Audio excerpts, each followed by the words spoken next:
Bonjour, bonsoir à toutes et à tous et bienvenue sur Radio Diagonale, votre web radio 100% rouge et blanche pour ce nouveau Club Mounegou.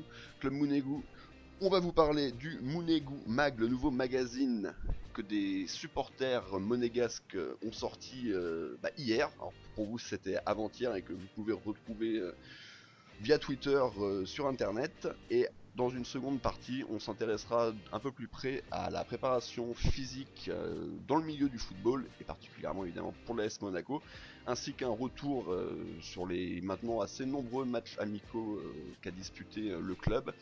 Et on fera un petit point très rapide évidemment sur les différentes rumeurs, transferts qu'il y a eu depuis une semaine.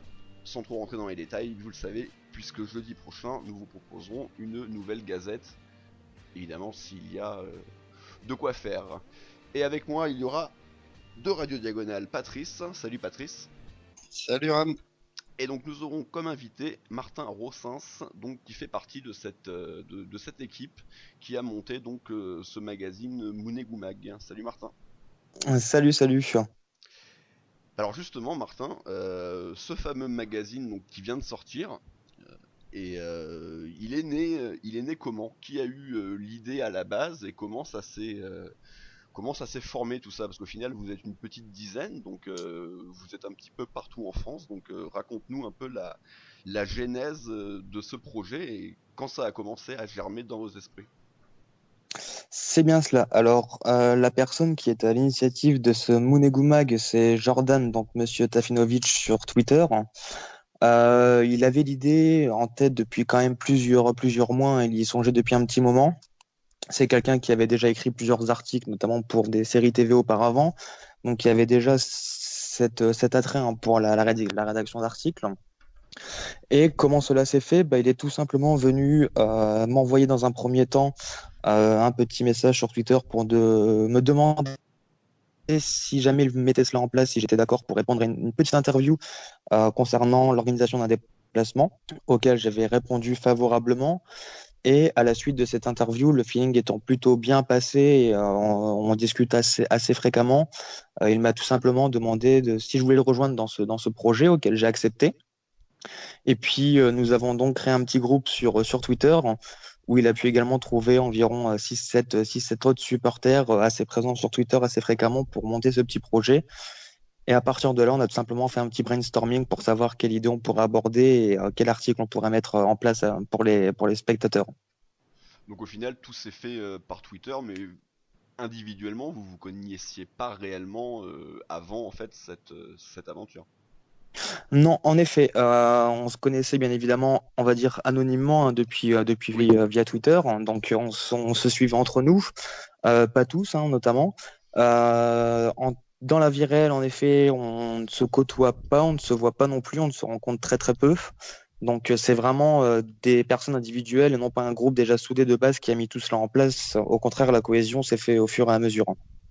Oui, oui, au final, nous, c'est un peu pareil. On est un petit peu partout en France, même si pour certains, on vient d'ASM Foot, qui à la base, quand même, était un groupe de gens qui se connaissaient. Après, Oui. on s'est tous greffés petit à petit autour. Et c'est pareil, on se voit du coup assez rarement, hormis les deux qui sont sur Paris. Ce magazine, on en parlait un petit peu tous les deux avant l'émission. À la base, donc vous étiez plutôt parti sur un one shot, mais en fonction de comment ça va être reçu par le public, vous êtes déjà a priori parti pour en réaliser un second dans quelques mois.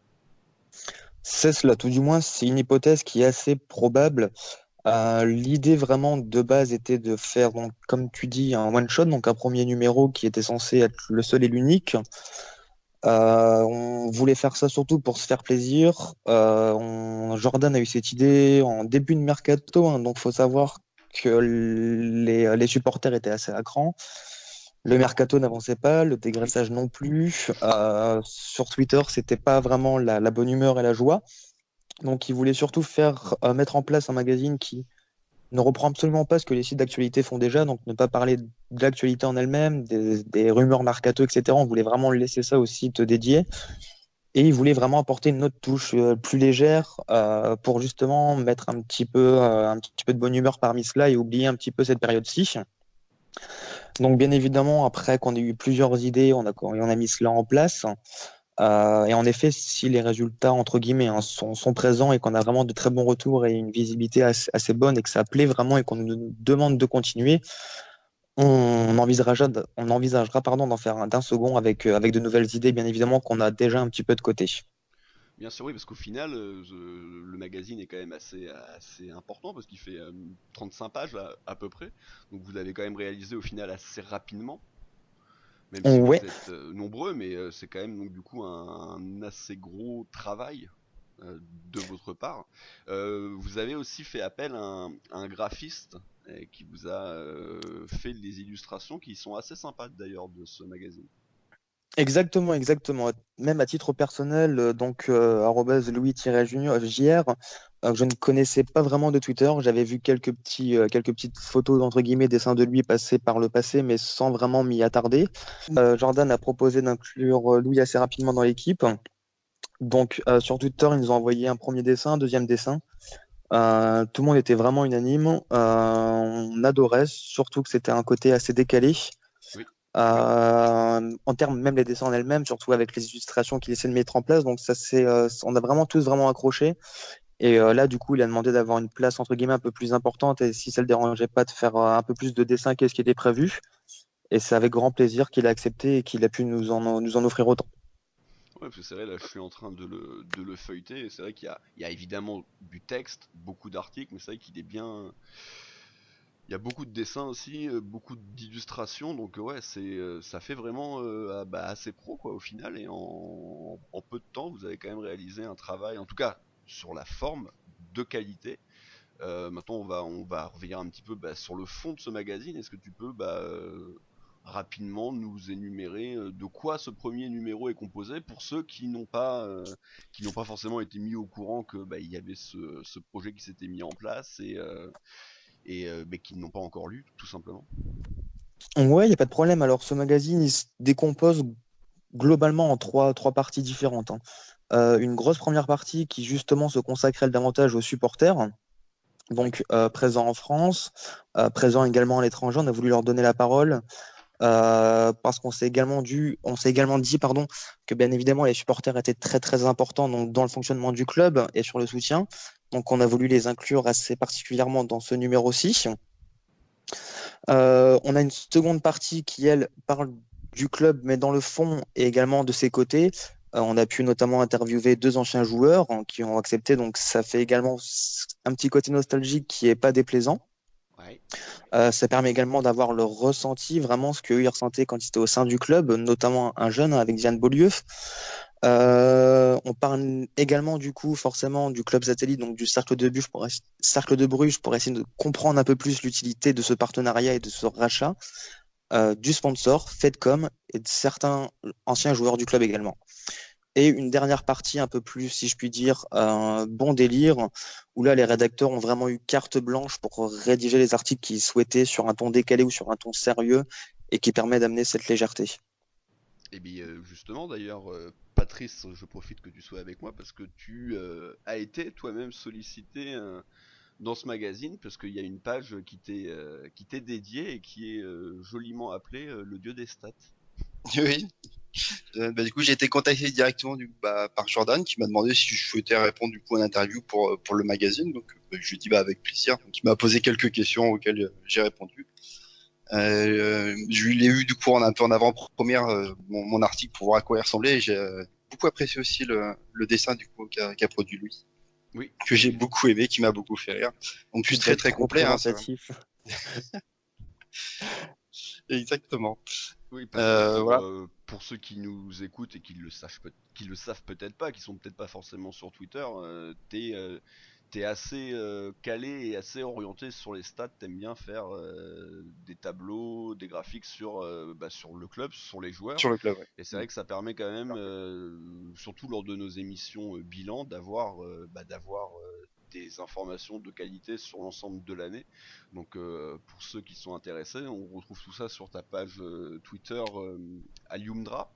C'est ça, Et arrobase également Alioumra. de temps en temps sur la nôtre, on partage certains de tes infos. Je sais pas, Patrice, si toi aussi, je te laisse un Oui, peu oui, carte j'avais blanche. une question parce qu'il y avait beaucoup d'interviews qui ont été réalisées du coup entre les anciens joueurs et des supporters. Et du coup, je me posais la question, est-ce que vous les avez tous démarchés ou certains sont venus d'eux-mêmes en voyant le projet se créer parce qu'ils souhaitaient justement en faire partie et avoir Alors, une bien vraie part. évidemment, les anciens joueurs, aucun ne nous ont démarché, hein. Oui. C'est nous qui avons pris l'initiative de les contacter pour savoir si ça les intéressait. On a même été assez étonné d'avoir une réponse positive de la part des trois joueurs vraiment assez rapidement. Aucun n'a hésité, aucun n'a posé de conditions. Ils ont tous accepté avec grand plaisir de pouvoir raconter leur aventure. Donc, c'était vraiment pour nous assez étonnant et une très très belle surprise. Concernant les interviews des tweetos, on n'a pas eu de démarchage. Je pense que Jordan avait déjà son idée vraiment très très spécifique sur qui il souhaitait interroger. On avait même d'autres idées d'interviews qui malheureusement n'ont pu pas se mettre en place d'interview et parce que la personne pensait ne pas avoir encore assez à raconter en fait, que ça n'aurait pas été assez productif ou assez intéressant. Donc on met ça de côté pour le moment, on y reviendra probablement ultérieurement. Mais pour cette première édition, en tout cas, ça n'a été que des contacts de notre part et bien évidemment, hormis quelques personnes, tout a été pris assez positivement. Et du coup, les trois joueurs, du coup, comment ils ont été choisis? C'est parce que c'était déjà des contacts de certains de votre groupe Alors, l'idée de Dylan Beaulieu et de Fred Nimani, donc ça vient de Jordan, donc je pense qu'il avait déjà ça en tête. Makengo, c'est très simple, on sait que c'est un joueur donc, qui est passé par le club, qui a fait sa formation au club, qui a toujours été attaché au club. Il l'a déjà démontré dans plusieurs interviews, et notamment il avait déjà fait des interviews pour des sites de supporters monégasques. Donc l'idée est venue assez rapidement, en se disant que ça serait déjà pas mal pour une première. Et il a également répondu favorablement dès la première question. Mais on s'attendait surtout pas à avoir trois joueurs pour la première. Oui, c'est vrai que c'est pas mal d'avoir réussi à avoir trois interviews. Nous, c'est une idée pareille qu'on a de d'inviter des anciens joueurs, mais c'est vrai que c'est difficile quoi. Mais bon, vous avez réussi à le faire, donc du coup ça nous motive à essayer aussi dans un avenir Exactement. proche. C'est ce qu'on se dit. Des fois, on n'ose pas le demander, on n'ose pas le faire, de peur d'avoir un refus. Et puis au final, on y va un petit peu au culot. Et puis bon, ça passe entre guillemets. Donc forcément, c'est toujours plaisant. Et puis on espère bien évidemment que par la suite, on pourra avoir d'autres joueurs et si possible Oui, plus récents, voire des joueurs assez emblématiques. bien sûr, oui, avoir.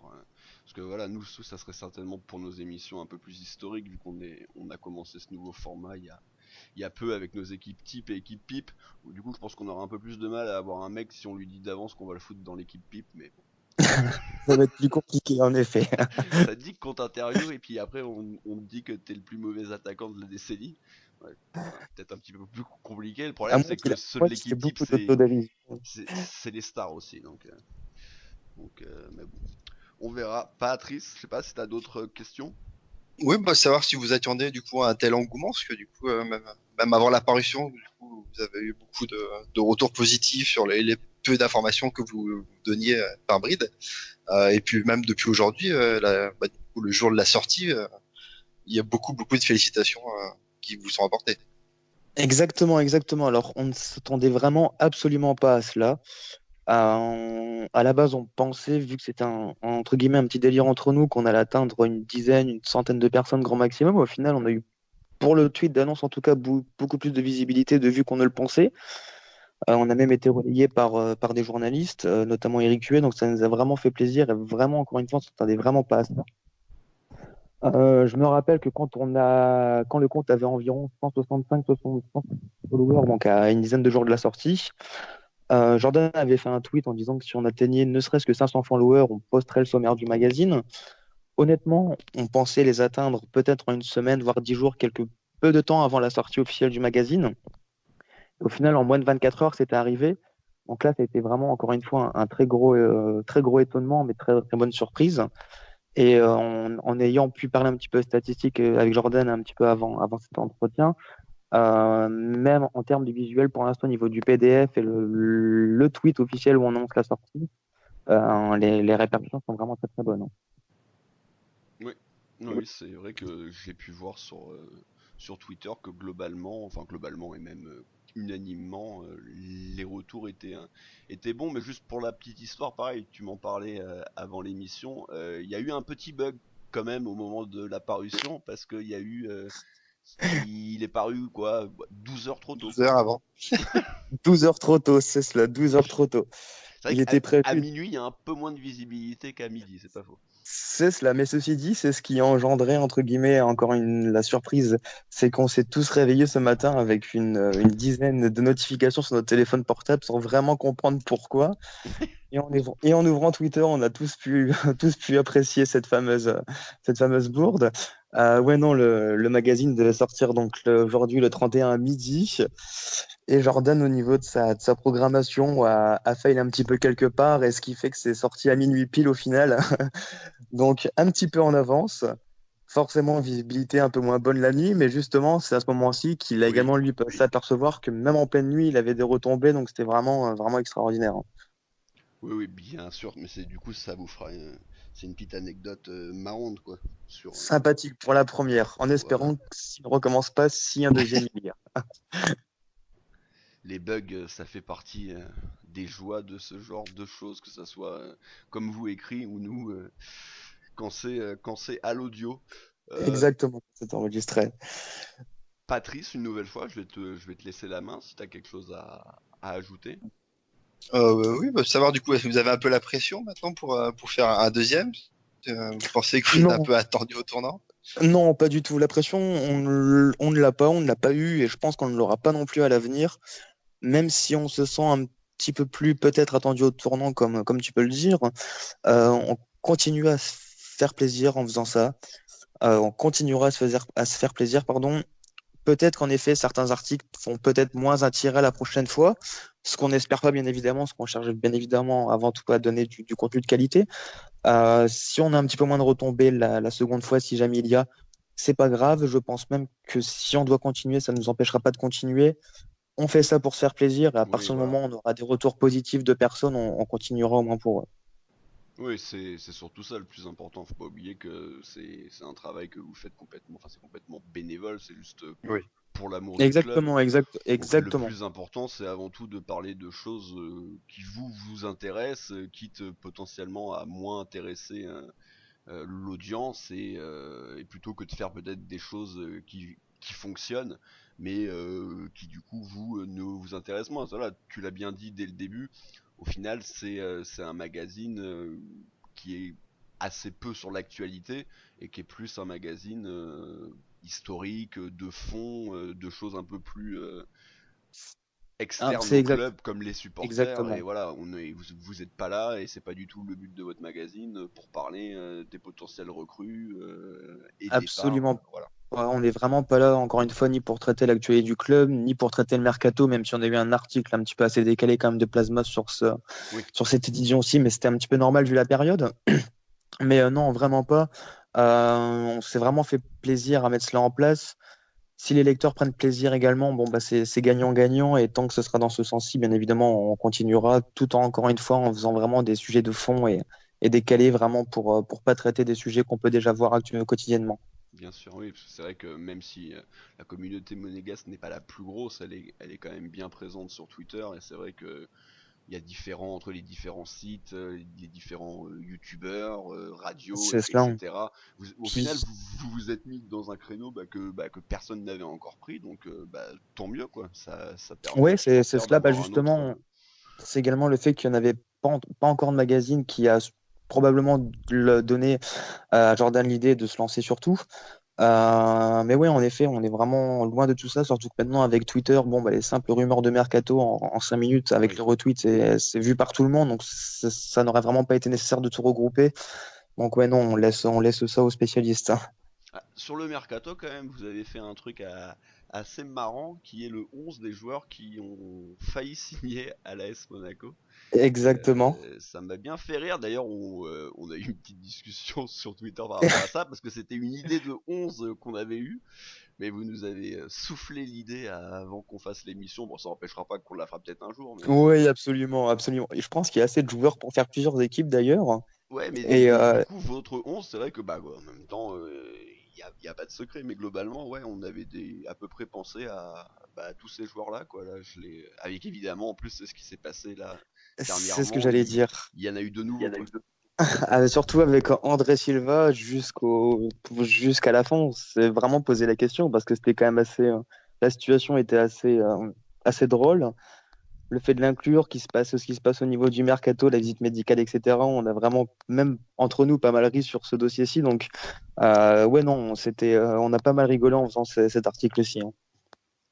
Et d'ailleurs, tiens, je vais te poser une question un peu plus sur ce joueur-là, justement. Est-ce que toi, t'étais plutôt content au final qu'il vienne pas? Content, c'est compliqué. Si vraiment il a ces problèmes récurrents de blessures, comme on peut le voir et le lire un petit peu partout, notamment au niveau du genou, je pense que c'est pas ce qu'il nous faut en priorité. Si honnêtement, si moi demain j'avais le choix entre un Mariano Diaz et un André Silva, je prendrais probablement Mariano Diaz qui, je trouve, se collerait davantage à notre style de jeu que André Silva qui est un petit peu comme Falcao qui a besoin d'être accompagné pour être performant. D'accord. Bon, bah, de toute façon, on reparlera de ça en fin d'émission, Patrice, de justement cette rumeur Diaz. Mais pour continuer et pour revenir du coup au magazine, Patrice, pareil, je vais te laisser poser la question suivante s'il t'en reste. Bah non, pour moi, non. C'est bon, j'ai fait le tour D'accord. des petites questions que j'avais en tête. Ok. Ok. Bah, de toute façon, je pense on a à peu près fait le tour. Après, je sais pas, peut-être que toi, Martin, t'as envie de rajouter quelque chose que t'as pas pu encore nous dire. Non, mais c'est vrai qu'on a fait plus ou moins le tour, hein, de l'idée de le faire jusqu'à la création et jusqu'à la publication. Si j'ai une petite chose à dire, c'est si éventuellement, bien évidemment, vous avez donc vos spectateurs ou vous-même, enfin vos lecteurs, pardon, vos auditeurs plutôt. Voilà. En effet, j'ai enfin trouvé le mot. Si jamais vous-même vous avez des idées d'articles, si jamais vous souhaitez faire part de ce petit groupe-ci, de cette aventure, n'hésitez pas. Les DM de Jordan sont ouverts, les miens également. Si vous voulez justement un petit peu poser la plume sur votre amour pour l'AS Monaco et que vous avez une idée, vous êtes les bienvenus et n'hésitez pas, on n'est vraiment pas fermé sur ce point-ci. Oui, l'équipe n'est pas spécialement arrêtée, quoi. Absolument pas. Il y a des personnes qui peuvent très bien faire un Un one shot. magazine comme Ouais. c'est cela, comme souhaiter ne pas reconduire ou ne pas faire d'autres articles. Donc, on n'a pas d'équipe fixe à proprement dit. On est vraiment tout le monde est le bienvenu tant qu'il souhaite rédiger et qu'il a une idée d'article assez intéressante. Voilà. Et bah justement, voilà. On vous invite donc auditeurs, si vous êtes intéressés par ça, par apporter votre pierre à l'édifice du futur, enfin du prochain numéro, bah voilà, à contacter les différentes personnes qui font partie de ce projet ou tout simplement à contacter via votre page Twitter. Vous n'êtes pas sur Exactement. d'autres supports. Non, on est exclusivement sur Twitter, en effet, @monegoumag. Voilà, Mounegou Mag, c'est facile de s'en rappeler. Voilà, on n'a pas voulu trop rentrer dans le détail hein, réellement du magazine. On vous invite évidemment à aller le lire. On vous a globalement dit de quoi il était composé. C'est voilà, c'est sympa à lire. Il est bien illustré. Donc je vous invite à aller le lire dès que vous aurez un petit peu de temps devant vous parce que voilà, comme on l'a dit malgré tout ça fait 35 pages donc il y a pas mal à lire et c'est très intéressant. Bon bah Martin, je pense qu'on a fait le tour. Ouais, je vous remercie pour l'invitation et de nous avoir permis justement de parler du Monegoumag dans votre radio. C'est un grand plaisir. De mon côté, bah écoutez, je vous souhaite bien évidemment le meilleur, bonne continuation, en espérant que vous durera encore très très longtemps. J'apprécie particulièrement vos podcasts et bien évidemment, bah, bonne soirée à vous et puis aux auditeurs, ne loupez surtout pas du coup la deuxième partie avec la préparation physique et le mercato de l'AS Monaco. Merci Martin. Salut. Bonne soirée à vous, au revoir. Bon bah voilà Patrice, on a fini donc cette première partie d'émission avec Martin et donc ce fameux Mounegou Mag, encore une fois qu'on vous invite tous à aller lire. On va maintenant rentrer sur la préparation physique des joueurs donc en pré-saison en l'occurrence, parce qu'après évidemment de toute façon il y a de la prépa physique tout au long de l'année. Donc voilà, pour ceux qui ne le savent pas, moi je travaille dans ce domaine puisque je suis coach spécifiquement de musculation et haltérophilie et je suis également préparateur physique pour certains sportifs. À quoi sert la préparation physique dans n'importe quel sport? Elle va avoir globalement deux intérêts. La première, ça sera évidemment, ça paraît normal, l'augmentation des performances, en l'occurrence pour un footballeur en match, c'est-à-dire pouvoir tenir plus longtemps, à plus forte intensité, mieux récupérer entre les matchs, donc avoir justement ces performances-là qui peuvent tout au long de la saison se répéter et se répéter. Et l'autre objectif principal aussi de la préparation physique, c'est évidemment diminuer ou en tout cas prévenir au maximum le risque de blessure et les blessures chez nos joueurs. Donc on en reparlera peut-être un petit peu, on peut se poser la question si l'année dernière il n'y avait peut-être pas eu justement de ce côté-là un petit manque Qui manque.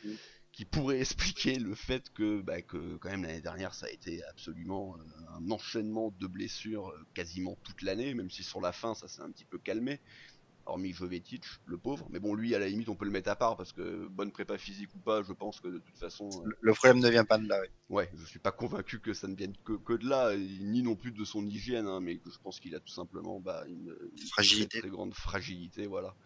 Exactement.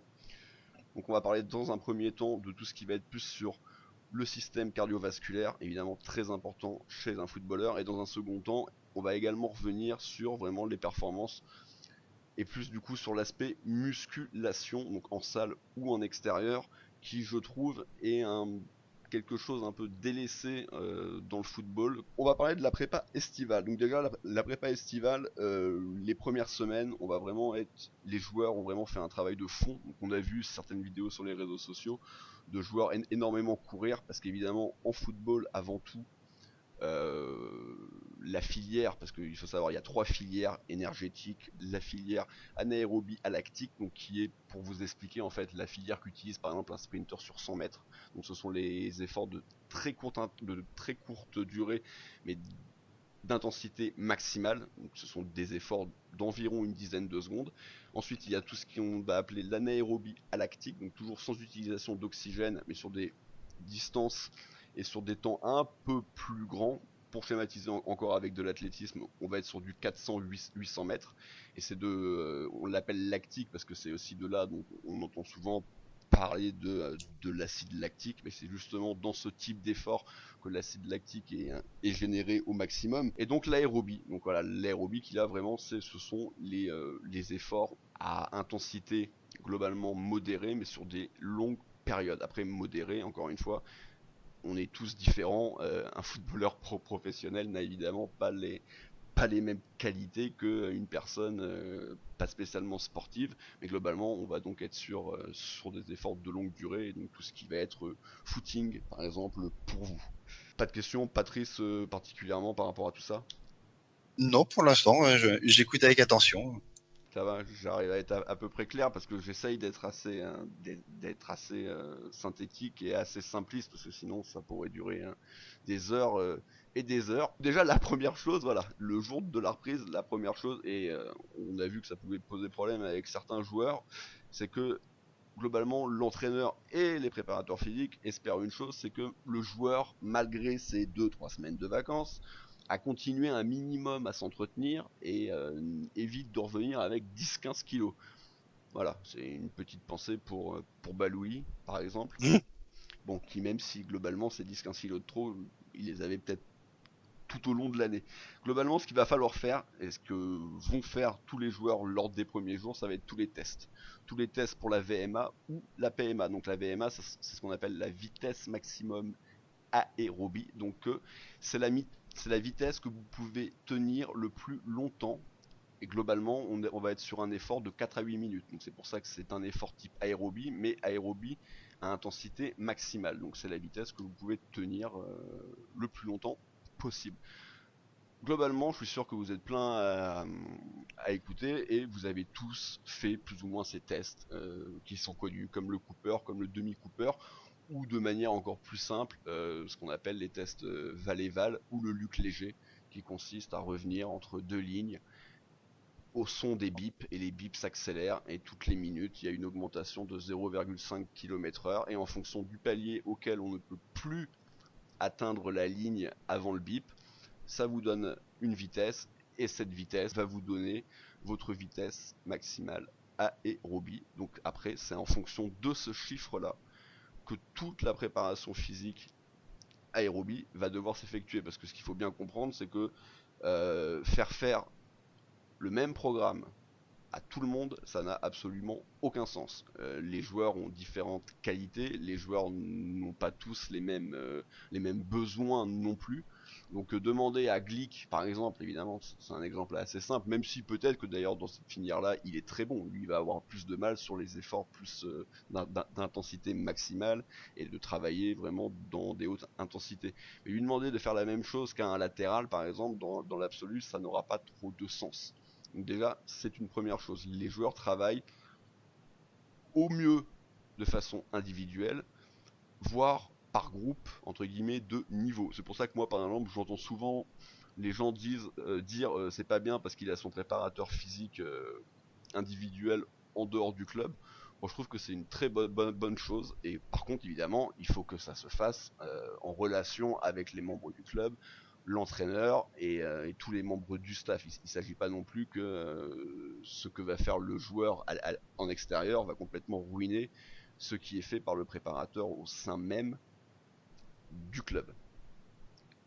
Donc ça va être vraiment la première phase, on va vraiment être sur les tests. Ensuite, dans un second temps, les joueurs vont plus travailler ce qui va être ce qu'on appelle la capacité aérobie. Donc là, on va vraiment être sur des efforts très modérés, mais par contre sur de très longues distances petit à petit pour retrouver petit à petit de l'endurance, du rythme, du souffle.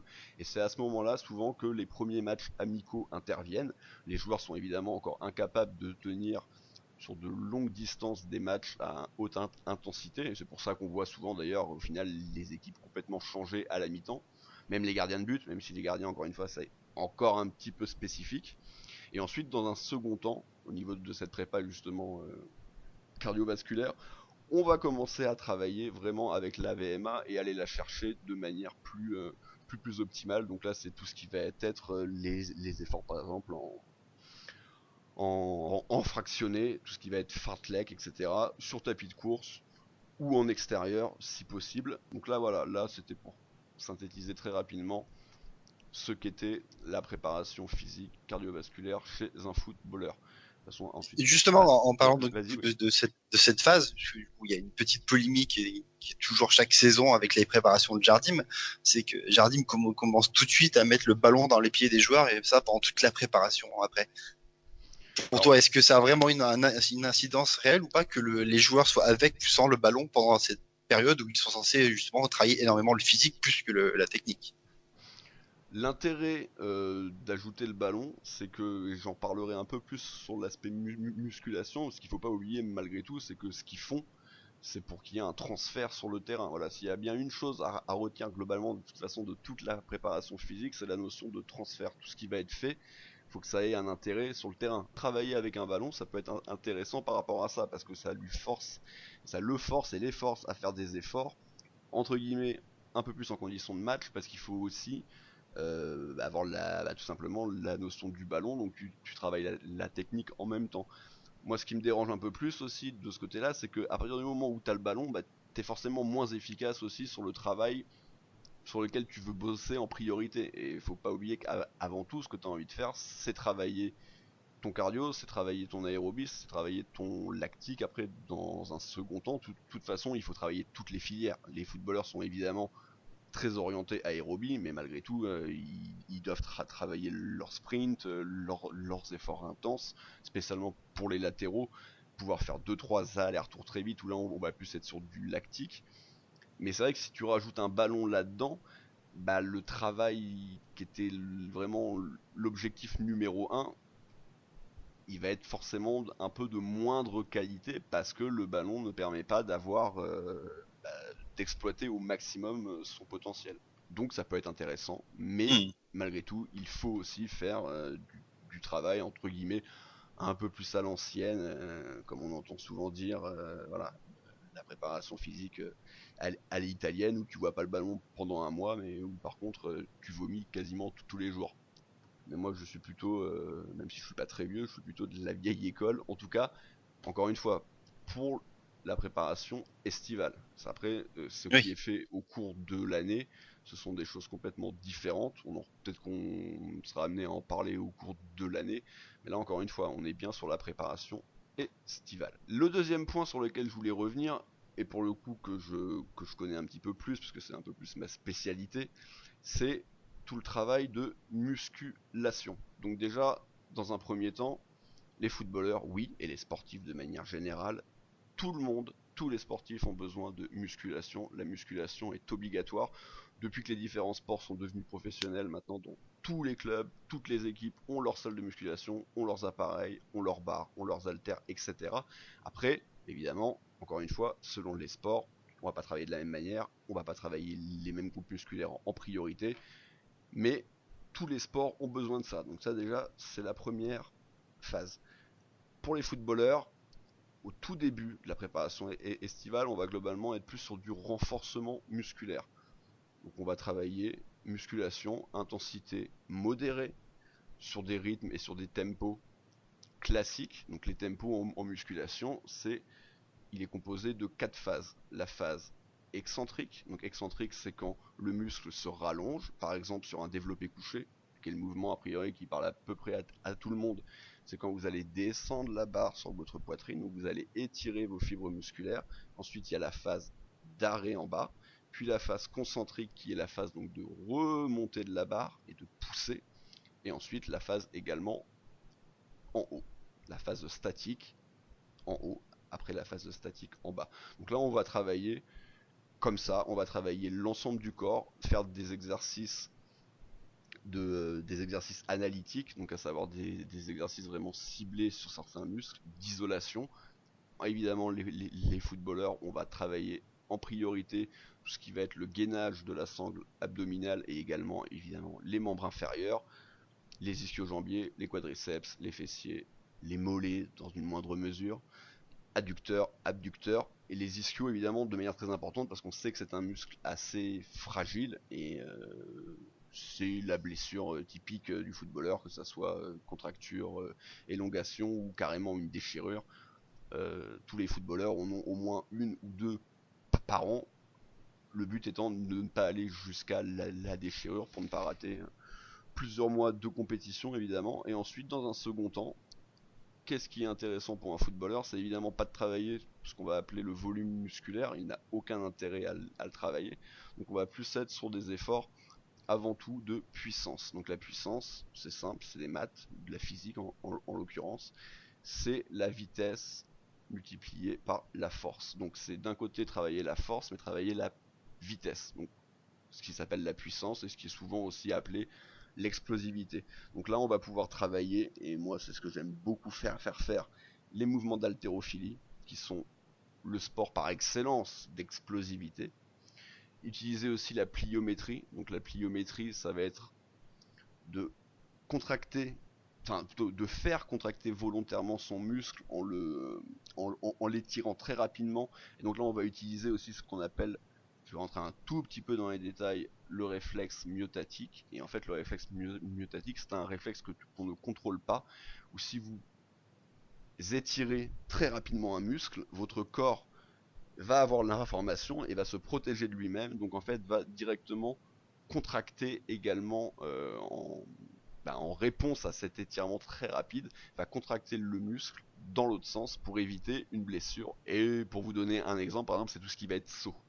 Saut sur des haies, saut sur des box en contre-plongée, donc repartir et mettre le maximum d'explosivité.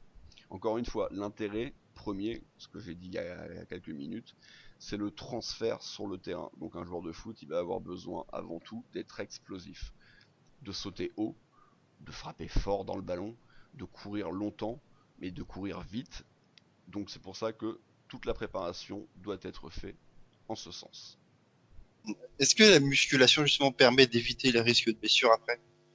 Est-ce qu'elle est faite vraiment pour préparer tes muscles à subir pendant toute la saison des chocs Oui, alors oui, justement, ça c'est plus tout ce qui va être sur le renforcement musculaire. Le but avant tout du renforcement musculaire, c'est ça, c'est préparer le corps de manière générale, et ça pour le coup tous les sportifs vont le faire et tout le monde va le faire à peu près de la même manière, et ça voilà, l'objectif numéro un c'est vraiment éviter les blessures. Ensuite la musculation a aussi d'énormes intérêts au niveau des blessures, mais là on va plus être sur la rééducation. D'accord, mais pourtant c'est sur la préparation physique, sur les images que peuvent nous montrer les différents clubs, c'est quand même quelque chose qu'on voit très peu finalement à la musculation. Parce qu'on les voit plus souvent soit faire des tours de terrain, soit jouer au ballon, soit à la rigueur faire du vélo, mais très peu on les voit soulever de la fonte.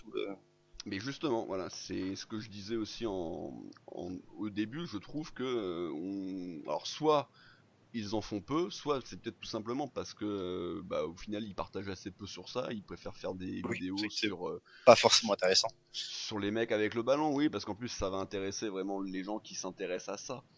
Mais encore une fois, il y a des vidéos, vous pouvez trouver des vidéos sur YouTube, j'en ai en tête certaines de l'équipe de France, Oui, où ils bah font exactement, j'allais dire. où ils font du renforcement musculaire. Bon après on va pas revenir sur la technique à la longue, peut-être au final générateur de blessures. Donc faire un exercice à la base, je sais pas, on va dire pour se renforcer le grand dorsal, mais mal le réaliser, bah, au final ça va avoir l'effet complètement inverse et on va se retrouver avec des blessures à ce niveau-là, alors que l'exercice était censé à la base protéger le joueur. C'est peut-être ça, peut-être que Jovetic fait mal ses exercices, hein. Peut-être que Jovetic fait très mal ses exercices, c'est pas faux. Après, voilà, encore une fois, c'est vrai qu'on voit malgré tout un petit peu de renforcement musculaire, mais ce que je vois un petit peu moins, moi, ouais, c'est vraiment tout ce qui va être l'explosivité, la puissance avec des charges, faire du squat, des mouvements d'haltérophilie, vraiment des mouvements qui, encore une fois, ont réellement un intérêt pour les footballeurs sur le terrain, pour le bas du corps, mais il faut également pas oublier le haut du corps qui est très important aussi dans la course, dans la prise d'élan, dans la prise d'appel sur un saut. Je vois assez peu de ça. Par contre, ce qu'on voit énormément et qui pour le coup est très intéressant, c'est on voit souvent travailler les joueurs, c'est sur des petits ballons, des demi-ballons en fait au sol en Mm. caoutchouc, sur un pied ou sur deux pieds. Donc là, ça va être vraiment pour travailler ce qu'on appelle la proprioception. Donc c'est la manière d'être en équilibre dans son environnement et de devoir en même temps exécuter un travail soit musculaire, soit technique. Souvent, on les voit faire des petites reprises de volée, on va dire. Donc ça, c'est des exercices très intéressants et qu'on voit beaucoup. Mais encore une fois, je trouve que la musculation au sens puissance, encore une fois, hein, pas la musculation que peut-être vous, auditeurs, vous pratiquez en salle, et qui pour 95% des pratiquants en salle est avant tout la recherche de volume musculaire. On parle pas du tout de ça là, encore une fois.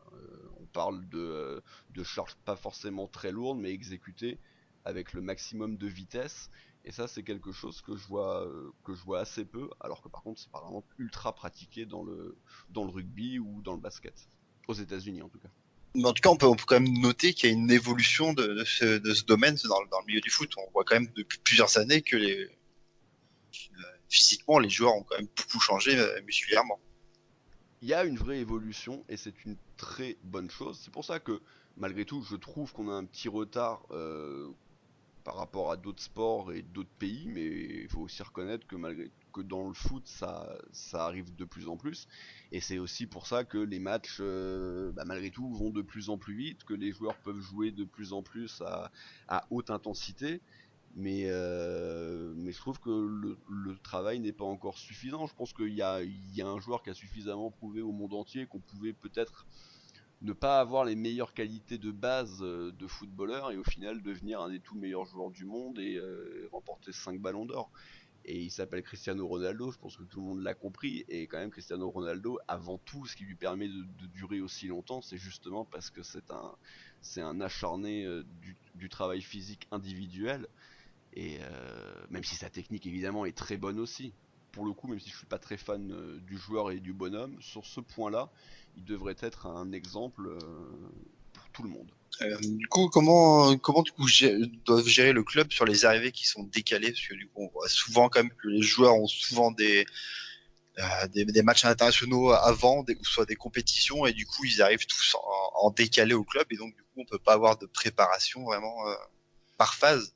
Qui, C'est un peu le problème aussi. Bah, souvent ils vont être en décalé. Souvent aussi, comme leurs vacances sont également décalées. Par exemple, là, Falcao là, qui a fait la Copa América avait fait aussi certainement une petite préparation post-compétition qui est encore un autre type de préparation, mais là c'est vraiment pour être fort sur un événement qui arrive très rapidement et c'est pas pour être bon sur une saison entière.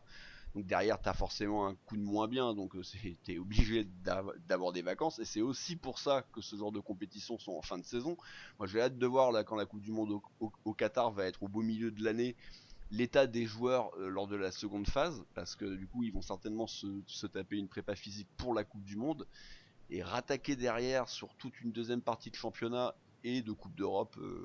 Donc ça me pose un peu question. Ensuite, les joueurs au final qui arrivent en retard, ils vont tout simplement être en décalé. Ils vont devoir essayer au maximum de rattraper ce retard, et c'est pour ça souvent qu'on voit ces joueurs mettre un petit peu plus de temps à rentrer dans les plans de jeu, même si c'est des titulaires habituellement indiscutables, ils vont jouer un peu moins au début, rentrer petit à petit dans le rythme.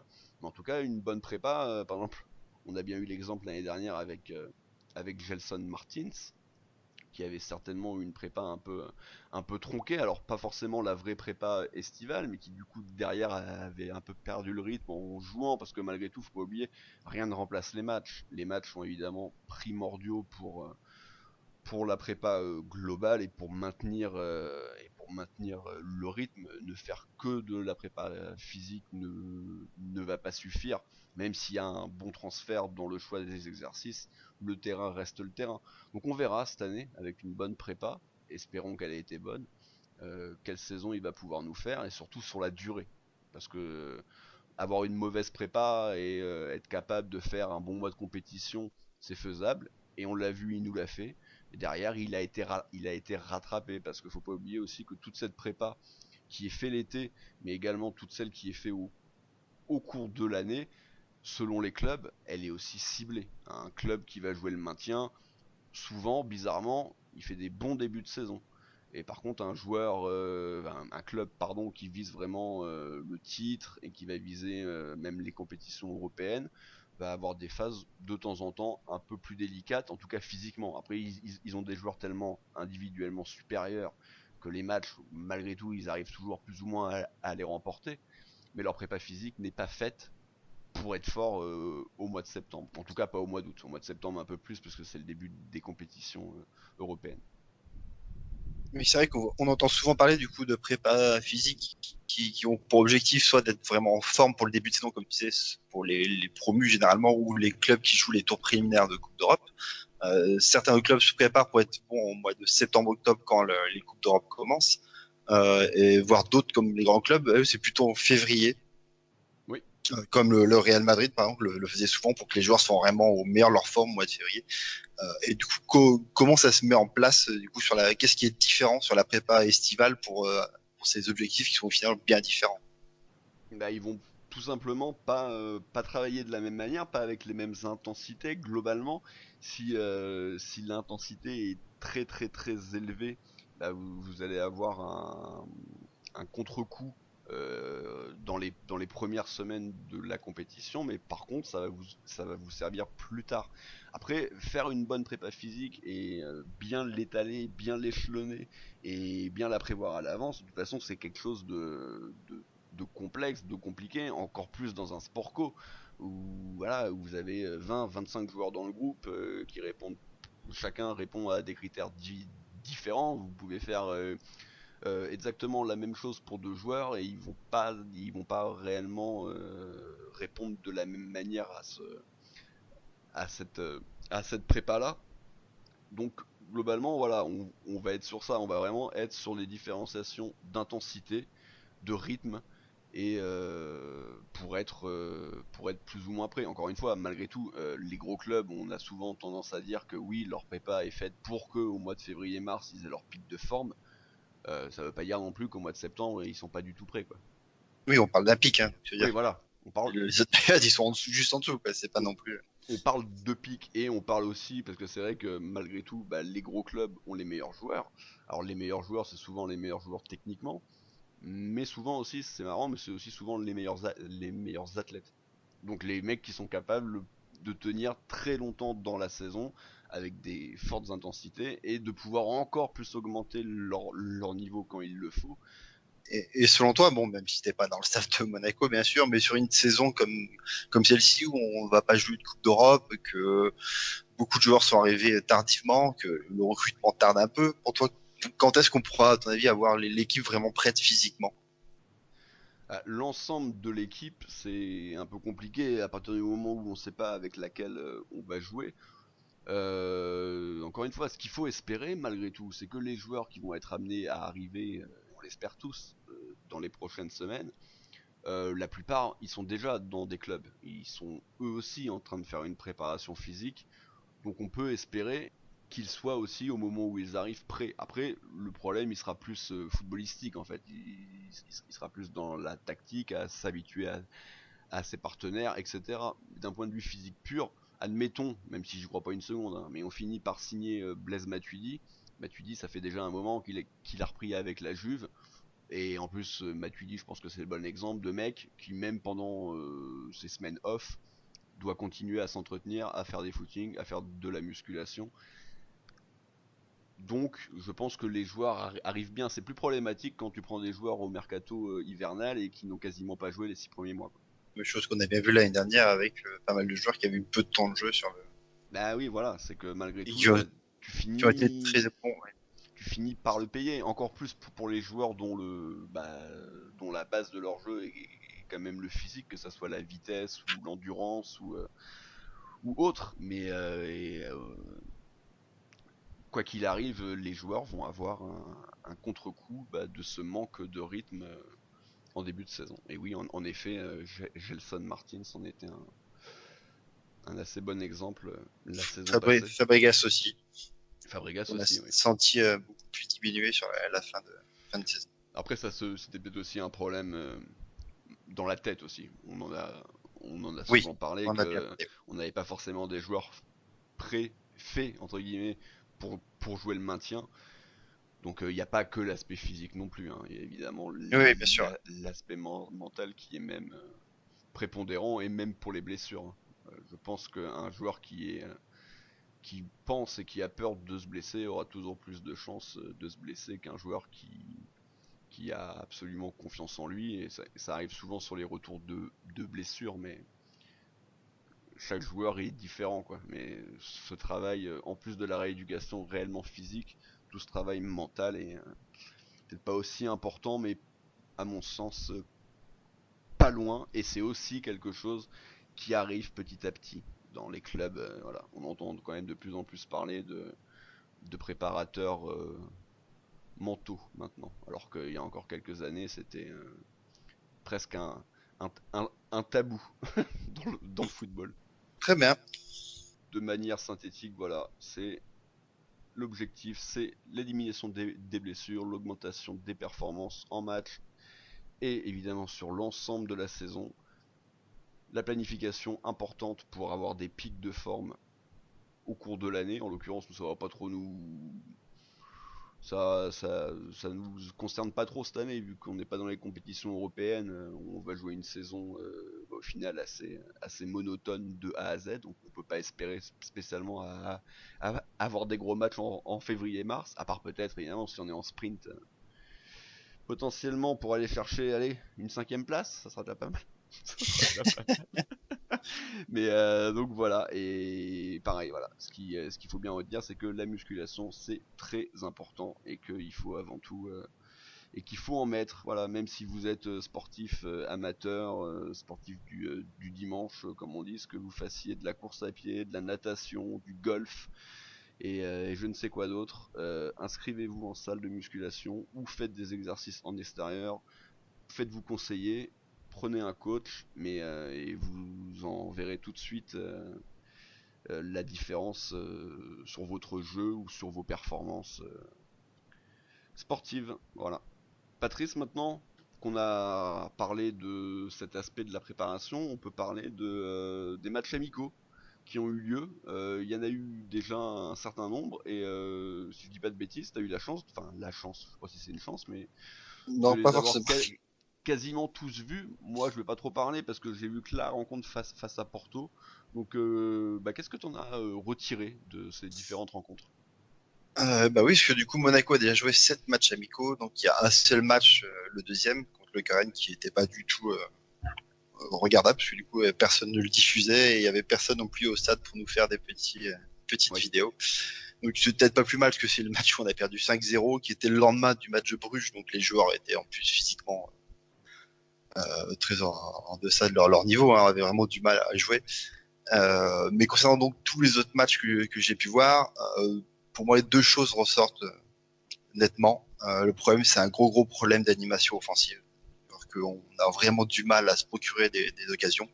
La majorité du temps, on est dangereux sur des pertes de balles adverses, soit sur un exploit perso. On a du mal à donner des ballons à notre attaquant de pointe. Bon, après, il faut voir aussi qui sont les attaquants de pointe sur cette prépa, hein, parce que du coup, la majorité sont blessés ou absents. On joue majoritairement avec soit Silla, soit avec Foster. Mais bon, les pauvres, c'est qu'ils ont quasiment jamais de ballon pour se mettre vraiment en évidence. oui. Moi, c'est vraiment un gros problème, c'est vraiment ce manque d'animation offensive qu'on avait déjà remarqué l'année dernière, et que si nos ailiers font pas des exploits personnels à dribbler un peu tout le monde, on a vraiment du mal à amener le ballon dans la surface et déclencher des frappes. Pour moi, c'est vraiment le point négatif qu'il faudra Ouais. vraiment rapidement corriger. Par contre, dans l'autre sens, le point positif, pour moi, c'est la solidité défensive qui a été un peu retrouvée. Parce que du coup, si on met de côté ce match, on a pris 5 buts hein, contre l'Ukraine, sur tous les matchs Oui. qu'on suivi, on a pris quand même peu de buts. Si je compte bien, on a pris du coup 3 buts sur les matchs qui ont suivi. Et surtout, on est sur 3 matchs sans avoir pris de but. Donc, bien sûr, Benjamin Lecomte est dans les cages actuellement. Hein. Oui. Ça peut avoir son importance, surtout sur les deux derniers matchs où il a fait vraiment de très bons arrêts, dont un penalty arrêté. Oui, c'est vrai. Voilà. Face à Porto, oui. Voilà. Après, concernant les joueurs, à noter surtout Panzo, qui a un temps de jeu vraiment très important. C'est vrai. Le jeune joueur anglais, du coup, qui est le deuxième joueur le plus utilisé par Jardim. Faut noter qu'il a joué quand même 4 matchs pleins, où il a joué les 90 minutes, qu'il est clairement devant Naldo dans la rotation à l'heure actuelle. Il joue même plus souvent que Jemerson, parce que celui-ci, qui est le joueur le plus utilisé, joue souvent milieu défensif. Ouais. Voilà, donc il est fort probable qu'il ait une carte à jouer, à voir après comment Badiachil va revenir, mais la place de numéro 3 en, tout cas, en défense centrale peut très bien se jouer entre ces deux jeunes joueurs. Voilà, autre chose aussi à signaler, c'est que notre, notre ailier voyageur Dias, le Portugais qui est prêté d'habitude chaque année, est encore au club pour l'instant et a joué pas mal de temps. Mais il a joué tout le temps en tant que latéral gauche. Je pense pas que Jardim souhaite vraiment l'utiliser comme ça pour la suite de la saison. Personnellement, je pense qu'il joue beaucoup, c'est pour le faire voir aussi, pour qu'il puisse se trouver un autre club. Oui. Et surtout par le fait que du coup, on a très peu de latéraux actuellement disponibles. Parce que, du coup, Henrich vient juste de revenir de sa compétition internationale de 21 de mémoire. Oui. Et du coup, on a Sidibé et Ballo-Touré uniquement en latéral. Donc, ce qui fait que sur la majorité des matchs, vu que personne ne joue 90 minutes, on se retrouve du coup avec Dias et avec Chadli qui joue latéral Quel bonheur. sur les matchs. Voilà, exactement. Du très haut niveau aussi que moi j'ai vu que Porto, mais bon après j'ai vu quand même passer différentes choses sur les réseaux. Ce qui saute aux yeux, tu parlais de l'animation offensive, mais ce qui saute aux yeux aussi c'est qu'on a évidemment grand besoin d'au minimum un attaquant quoi. Parce que là on a vu quoi? On a vu Foster et Silla, parce que Pellegrini, bon J'essaie. oui bon En voilà. rééducation, en Oui, oui, réutilisation, bon, comme d'hab. voilà quoi. Et puis bon, Jovetic, on sait que on le reverra pas avant 2020. Et puis que même quand on va le revoir, ça sera certainement assez court. Donc ouais, c'est a priori, c'est vraiment la priorité quoi. Sachant que Falcao est revenu, donc on peut espérer, sauf transfert bien sûr, mais on peut espérer que ce soit lui qui soit en pointe de l'attaque contre la Sampdoria ce week-end. Mais Ouais, sinon, non, c'est vrai que tant qu'il n'y a pas un recrutement, en tout cas, il n'y a pas d'autre solution. Hein, parce que les autres joueurs, soit des très jeunes joueurs qu'on a pu voir au tout début quand les groupes étaient encore plus restreints, soit comme tu l'as dit, il y a Goebbels aussi qu'on n'a pas cité, qui est un attaquant et qui est lui aussi blessé. Donc 3 Oui. attaquants blessés, ça fait beaucoup. Oui, C'est, après, la seule solution, ça serait de déplacer un Ronny Lopez ou un Gelson en pointe, mais de toute façon, contre ça. Porto, on l'a vu, Chelsea a joué Ouais, pendant 10 minutes en pointe. mais c'est du Voilà, bricolage, quoi, parce que c'est exactement. pas, ils peuvent pas jouer à ce poste-là. C'est clairement, ils sont clairement faits pour jouer sur les côtés, à la limite, Ronny Lopez peut-être en second attaquant, mais tout seul en pointe comme ça, c'est c'est un peu Voilà. compliqué, mais justement, ça va nous permettre rapidement de parler du mercato. Et donc, justement, on l'a évoqué rapidement avec Martin, mais cette rumeur, alors, de toute façon, les rumeurs, on en a une par jour, hein, c'est jamais la même. Mais là, il y a quelques jours, il y a eu cette rumeur Mariano Diaz. Alors déjà, sans forcément savoir si tu crois ou pas, si tu penses que c'est faisable, est-ce que tu penses que ça serait un bon choix de prendre l'ancien attaquant lyonnais qui sort d'une saison évidemment compliquée au Real Madrid, mais Comment on s'y attendait? il avait pas sa place, voilà quoi. Non. Non, moi c'est un joueur qui m'a énormément surpris sur sa saison lyonnaise. Je m'attendais pas qu'il ait un aussi gros rendement. Il a mis 16 buts en Ligue 1, 18, je me rappelle plus. Mais en tout cas, c'est vraiment une très très bonne saison pour un joueur qui sortait un peu de nulle part et qui avait très peu de matchs pro avec le Real. Maintenant, c'est un joueur que je trouve qui est très très bon en finition, qui est vraiment un style un peu comme Trezeguet, vraiment renard de surface, et qui pour moi a besoin d'énormément de ballons pour marquer. Et le problème, c'est qu'on n'a pas les joueurs à l'heure actuelle pour le servir. Donc j'ai peur que si on le fasse jouer, du coup, il n'ait pas les ballons. Et de mémoire, c'est un joueur aussi qui rate beaucoup de choses, quoi. Il était assez critiqué par les Lyonnais parce que du coup, une action sur deux, il la mettait à côté. Alors déjà, si on lui donne peu de ballons aussi, et en plus il en met 50% à côté, le ratio risque d'être assez faible à la fin de l'année. Tant qu'on joue dans un système à une seule pointe, ce qui était le cas, hein, je l'ai pas dit, mais dans tous les matchs amicaux, hormis les 2 premiers où on avait un peu plus Oui, d'attaquants, on a toujours joué en 4-4-2-1. Non, en 4-2-3, pardon. 4-2-3, ouais. Ouais, toujours dans le même système que j'ai mis en place.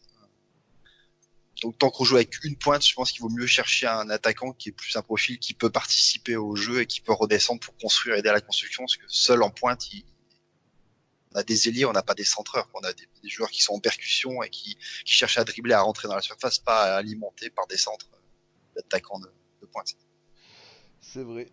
On va redescendre d'un cran et parler du poste où il y a eu certainement le plus de rumeurs. Alors, on va les citer rapidement à la volée, mais il y a eu Matuidi, Nzonzi, William Carvalho, qui est la blague depuis 3-4 ans, parce qu'on nous en parle Oui, à chaque mercato, mais bon, il ne viendra certainement jamais.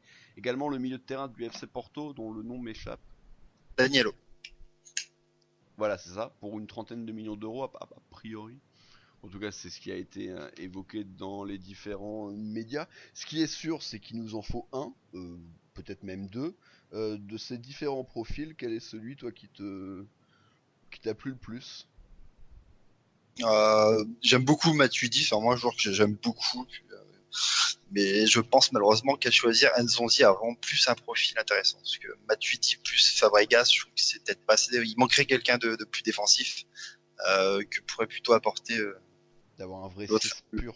Voilà, d'avoir un vrai 6 à côté de Fabregas, ce serait. Après, Matuidi en tant que ailier gauche, c'est aussi faisable, hein, on sait jamais. Moi, je pense que intrinsèquement, je préfère Matuidi, mais c'est vrai que dans les besoins qu'on a, peut-être avoir plus un profil Nzonzi ou le joueur de Porto. Oui, après c'est juste que Euh, je n'y crois pas, sachant que Porto a oui, oui, oui, bien indiqué par un comité oui. officiel ceci, comme quoi ils ont reçu une offre de Monaco et qu'ils l'ont bien refusé nettement. C'est ça. Alors rapidement aussi, on a eu une rumeur dans la journée d'un ailier nigérian. Je sais pas si tu le connais un petit peu. Apparemment, c'est un bon potentiel, un bon joueur. Je peux pas trop en parler très honnêtement parce que en plus cette année il était prêté à Galatasaray, je crois. C'est ça, donc Onyen Kourou, si je prononce bien son nom, alors c'est un joueur que je connaissais pas il y a encore 10 heures de ça, hein, je l'avoue volontiers. Oui, Un voilà, joueur qui oui. appartient à Everton depuis 2 ans, qui a été prêté en Belgique une première année, puis ensuite à Galatasaray, qui a fait 2 très bonnes saisons. Hein. Quand on regarde ses stats, c'est vraiment très très bon et il a une très bonne cote. Le seul souci, c'est qu'il n'a pas de permis de travail et qu'il ne l'aura pas encore cette saison, donc Everton ne peut pas l'utiliser. ça expliquerait pourquoi ils veulent se séparer d'un très bon élément a priori. Par contre, après, pour la vidéo que j'ai vue de cette saison avec Galatasaray, c'est un joueur qui est très rapide, mais vraiment très très rapide. Je pense que il y a un match avec Mbappé ou avec Dembélé sur sa vitesse de pointe. C'était pas un pouce ballon non plus, quoi. Il garde bien le ballon dans les pieds sur ses grandes courses. Ouais. Par contre, du point de vue des centres et des frappes, les vidéos que j'ai pu voir, en tout cas, il y avait quand même beaucoup de déchets, quoi. Ça arrivait, moi, pas forcément toujours bien dans les pieds. D'accord, bon, de toute façon, on en reparlera peut-être, mais encore une fois, voilà, c'était juste pour faire un petit point très rapide sur les différentes rumeurs qu'il y a eu. Après, est-ce que vraiment un ailier, est-ce que c'est ce dont on a besoin en priorité avec les forces en présence? Je ne sais pas, peut-être que s'il y a des départs, des joueurs importants, hein, je parle évidemment, on pourrait peut-être se poser dessus. Moi, à titre personnel, pour moi, la priorité, c'est vraiment un 9, un 6 et un défenseur central. Après, s'il peut y avoir d'autres arrivées intéressantes, encore une fois, parce que c'est pas des arrivées pour des arrivées, mais pourquoi pas prendre un bon ailier, un autre milieu de terrain, un latéral, oui, pourquoi pas. Surtout que Sidibé, a priori, serait peut-être en partance pour l'Angleterre pour 15 millions. Donc on aura du coup peut-être besoin de reprendre un latéral, mais bon, voilà. On verra tout ça, de toute façon, voilà, c'est assez morose globalement ce qui se passe. Tous les matins, il y a des rumeurs qui font plus ou moins plaisir à tout le monde, mais au final, bah, il se passe rien. Et puis quand on est à deux doigts de signer un joueur, bah, au final, on signe pas parce qu'il y a un problème à la visite médicale, mais ça... On était heureux du changement de staff médical, du coup on commence à avoir un peu plus peur maintenant. Ouais, mais d'ailleurs apparemment il y a toujours pas vraiment de médecin-chef, alors je sais pas trop comment ça se passe, mais bon. En tout cas, c'est pas plus mal, parce que voilà, on a eu suffisamment déclopé l'année dernière, c'est pas pour continuer à en prendre, et puis on en garde aussi dans notre effectif, donc on va essayer quand même cette année d'être un peu moins touché par les blessures. Voilà, en tout cas, toutes ces informations, on en reparlera de manière un peu plus détaillée lors de votre prochaine émission jeudi prochain donc une nouvelle gazette du mercato. On espère évidemment que d'ici là il y aura eu des recrues, on espère que d'ici là il y aura eu des départs aussi, parce que même si le dégraissage a bien commencé, il y a certains noms qui dérangent un petit peu encore dans l'effectif. Et puis évidemment aussi, n'oubliez pas, ce samedi, match à 19h30 sur l'équipe, si je dis pas de bêtises. Oui, c'est ça, équipe TV. Face à la Sampdoria de Gênes. Donc on espérait peut-être vous proposer un débrief, au final ça risque d'être compliqué en termes de disponibilité, et tout le monde n'est pas en mesure d'ensuite de faire le post-émission avec tout ce qui est montage, etc. Donc, ne vous attendez pas à un débrief, attendez-vous plutôt à jeudi prochain à une gazette du Mercato. En tout cas, Patrice, merci de m'avoir accompagné pour cette émission. Un petit merci aussi pour Martin, s'il nous écoute, de nous avoir présenté donc ce Mounegou Mag. Rendez-vous la semaine prochaine. D'ici là, portez-vous bien et Dagé Mounegou. Et bisous.